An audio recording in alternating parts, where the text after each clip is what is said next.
Welcome back, and we will start today's session with Democratic candidate Patrick Kelly for the Lee County School Board. My name is John Ramsperger with Sanford Real Estate. Patrick, welcome to WFJA and our candidate interviews. Glad to be here. I appreciate the opportunity to come and speak with you today. Thank you. So, Patrick, please tell us a little bit about yourself, your background, and why you're seeking re-election to the Lee County Board of Education. I appreciate it. I am a proud product of Lee County Schools. I was born and raised here in Lee County. I attended Broadway Elementary, East Lee Senior, and after graduating from Lee County High School, I moved on to Western Carolina University, where I came back with an undergraduate and a master's in public administration.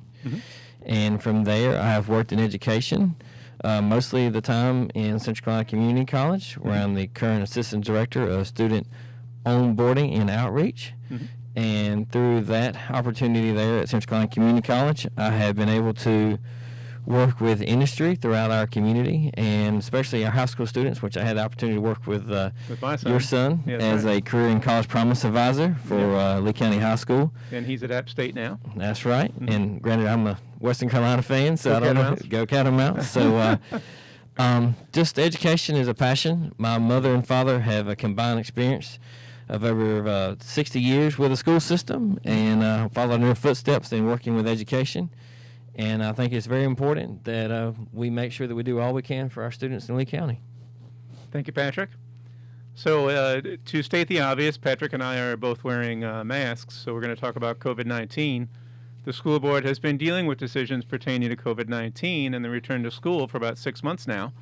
What do you see as guidelines that you as a school board member should follow in future votes on continuing to return children back to school safely? Well, simply, COVID-19 is a crisis, and some of the guidelines that we follow as a school board comes from our crisis team that we have in place with our school district. Our crisis team is made up of teachers and administrators and directors who are on the ground in the trenches every day, so we take recommendations from them. But also, I've been in consultation with the health department already when it comes to those guidelines. So all the guidelines that we need to follow for reopening or not reopening need to come from the CDC, from our local health department, and then our crisis team and our teachers and staff are in the trenches every day. They're the ones that have to face COVID-19, and they're the ones that have to make sure that our children not only become educated, but stay safe through it all. So my experience is already leading this school district through a pandemic on a day-to-day basis already by being the chair of the school board currently. And again, I can't tell you enough how much our wonderful staff, from our administrators at central office down to our custodial staff, has worked hard to protect our students during this pandemic and this crisis. Because there's no playbook for this. We're trying to do everything we can to make sure everyone stays safe and education continues in Lee County. So related to that, in your opinion, how effective has our remote learning been, and what has the Board of Education learned about the school system's ability to teach remotely, as it's a totally new ballgame for us? Exactly. It's a totally new ballgame. So I would say, while we've done well with our remote learning, nothing is done perfect. I do know that our school district has worked hard to ensure that every child has a laptop if they need one, whether it's been internet through passing out MiFis to each student if they need it. We actually have worked with US Cellular and Verizon and checked to see which one would work best with that student at their home, and everything we can do to get the technology into the hands. I do know at this time that we're one of the few school districts in the state that has a surplus of laptops, which is good to have, because you never know when a situation at home may change and a student may need a laptop. So we're working hard to make sure that the technology is there for our students. I really hope in the future, if I'm reelected, that to work more with our General Assembly to provide broadband for Lee County so that we would have less issues such as we've had through this. For those students, and there's very, very, very few of those students who cannot get internet through MiFi, or they can't come to, say, a hotspot where we have them set up at schools, we're working with them by providing packets, and our social workers and our counselors are going to places and dropping off that information on their front step and working with them to get information and learning out to them that way. Doing every possible thing we can to make sure every student is receiving the attention they need.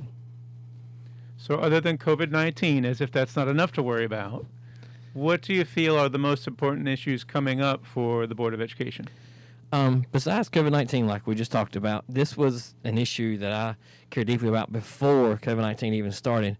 We need more support staff, and this is something that, have to speak to our local representatives about and our General Assembly. We need more support staff in our schools. Not only do we need more teachers and more minority teachers, but support staff such as guidance counselors, testing coordinators, school nurses. I wouldn't mind having a few more SROs at some of our high schools. We need those kind of support staff on campus and around our school district, because I want to make sure that we can reduce and take care of any illness that may occur or anything like that. We need to take care of the whole student holistically, whether it's not only in the classroom, but we need support for our students and for our staff, frankly. So, you never know when that extra support staff is going to be most vital. And I really feel like that when it comes to support staff, we also need more custodians. We need more those who are actually on the ground taking care of our schools every day. So support staff is a big thing. And with that, kind of lead, I guess, to another question you have. Got to make sure we pay them correctly, and got to make sure we keep our teachers paid correctly as well. While, the state sets the base salary, our supplements are driven by the county commissioners. Right. And every year I've been on the board, and especially while I've been chair, we have willingly and forcefully asked for county commissioners for a supplement increase for our teachers. So we've sent that request to our county commissioners every year. So we're still asking for it and believe it's important.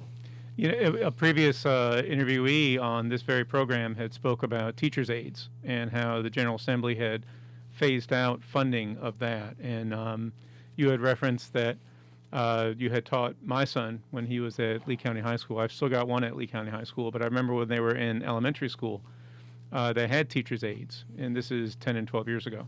And now it sounds like the teacher doesn't have nearly as much support, another adult to assist in the classroom. Exactly. And I'm not ignorant to say that we can just do it by snapping our fingers. I'm sure it's a funding issue as well. Yes, and it's a funding issue just like it is for our school nurses and that kind of thing.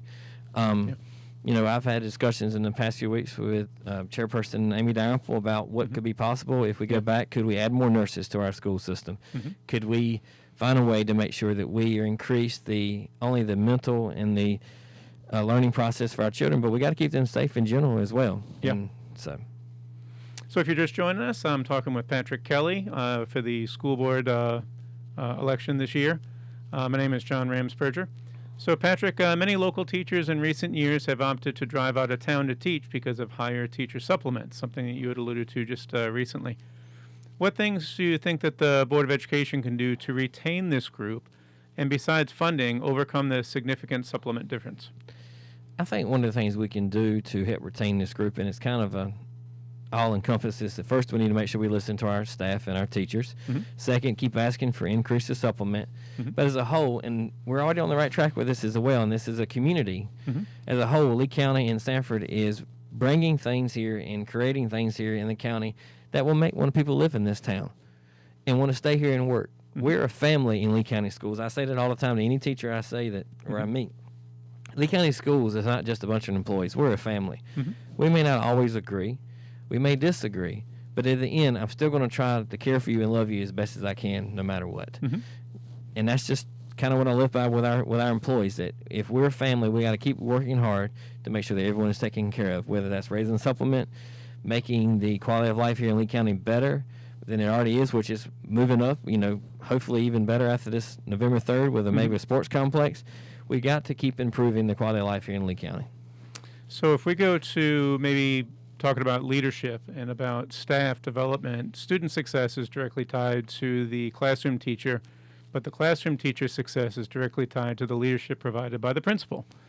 So what efforts will you take to assure that our principals receive the training and support needed to be successful? I think that also, going a step above, it goes to the administrator above the principal as well. Yeah. They need to support that from the school board so then they can support the principals there. I know this past week I've spoken to or have emailed every high school principal asking their concerns with upcoming vote on Plan C or B for our high schools. Right. We need to stay in contact with our principals and our staff and our teachers as much as possible, and we need to make sure they have what they need. And that's one of the questions. Do you have what you need to ensure a safe return? Do you have any concerns? What kind of questions do you have? and having a relationship with them that they can be honest and be forthcoming with you, saying, "Look, I need this," or "I'm feeling this." Don't worry. Tell me the truth. Be honest with me. Yeah. What is it you need, or what bothers you the most when it comes to anything going on in your school? Now, I'd ask this of Tom Fry, and I consider this to be a difficult question of sorts because it deals with not students and not staff. As a school board member, what are your plans to help improve parent involvement in their child's learning process? I think COVID-19 actually provided a good example for this. Throughout the pandemic, we've been able to stay in contact with parents more than anything due to, obviously, we're doing remote learning, so we need to be in contact with parents, but we've been able to reach out to parents through email, through social media, through phone calls. I know that we have worked hard to make contact with every child's parent or guardian throughout this whole process to ensure on them. That's one reason that our numbers of our students returning back to the classroom is right on par as it normally will be, because our guidance counselors and social workers have worked hard with making contact with every parent. Now, it does go both sides. I mean, a parent has to want to be involved, and I encourage all parents to be involved in their education. I mean, it takes a community to raise a child, and that community can be industry, the parent, the teacher, the principal, and the school board all together. So I encourage parents to be involved, but also don't be afraid to reach out to your teacher or your principal. Get involved, but join the PTO, do different things that can help ensure your education of your child improves as well. I think joining the PTO is something you probably can't emphasize enough. Exactly. I'm personalizing it, and I'm not one that has volunteered. I volunteer a lot in Lee County, but not necessarily for the PTO. Well, and if volunteering means that you take stuff to PTO to be sold at the thrift store or something like that. I've done that. So but yes, that's appropriate. Any way you can be involved, and whether it's coming to their athletic ball games or their quiz bowl, things like that. When we can do those things again, show up, be there. Yeah. Let's fill the stands on Friday nights. That's right. Let's cheer on the marching band when they come on. We need all the parents involved that can be there. So final question, if re-elected, what are your major goals as a board member for the upcoming term, and how will you make sure that you remain involved? I want to make sure I remain involved by obviously still taking contact with the teachers and the principals and the staff and everything involved. And also, when it comes to the main goals, I definitely think we need to make sure we focus on that we're growing at the correct pace, because Lee County is growing, and we need to make sure that we're on top of that. I also want to make sure that we continue to support our CTE courses, because I think right now trade industries are those that are forgotten about. Career and technical education. Yes, sir. My day job with a community college, I work with a lot of industries here in Lee County, and I know that our workforce is shrinking, and we need to increase it. And then I also would like to make sure we focus on recruiting minority teachers and quality teachers for here to Lee County, and keeping our teacher profession on the level that it is and exceeding it as well, because our teachers are one of the most important parts of our society. And thinking about all the teachers I had growing up, from elementary school to middle school to high school, and then thinking about my journey with Jesus Christ being the ultimate teacher there is, all teachers play a role in somebody's life. You may not remember that teacher, but they changed your life in some way. One thing that I've appreciated as a parent is that at the high school and at the community college where you are employed, it has been stressed that college is not necessarily the correct path for every student. And I think that that's very appropriate, getting back to the career and technical education. There is dignity in all professions. And I think that we can, with a diploma, and even more than a diploma, as Dr. Bryan will tell us, I think we can prepare our kids for what is coming in the 2020s. Yes, sir, because it's with the growth that's coming to Lee County, especially when it comes to our trades, we need to make sure that we have the workforce to fill that. That's right. I actually earned an undergraduate, then a master's, and then went back to school and earned an associate's degree after the master's. That's kind of backwards. No, it's really backwards, yeah. It's because you're a lifelong learner, it sounds like. Oh, yes, and one day, hopefully, I'll have a PhD, but I saw the value in a 2-year degree and being a tradesman. So, I mean, because I didn't talk about it earlier, but I work part-time for a funeral home, and that's a noble profession, just like being a plumber, electrician, or masonry, or carpenter. Those are noble professions that we need here in Lee County and across the world very badly. So, Patrick, we'd like to thank you for your time today and for participating in these candidate interviews. We're going to take a short break, and we're going to be back in about 60 seconds, where we're going to speak with candidate Jamie Ladaughty. Thank you, Patrick. Sir. Appreciate it.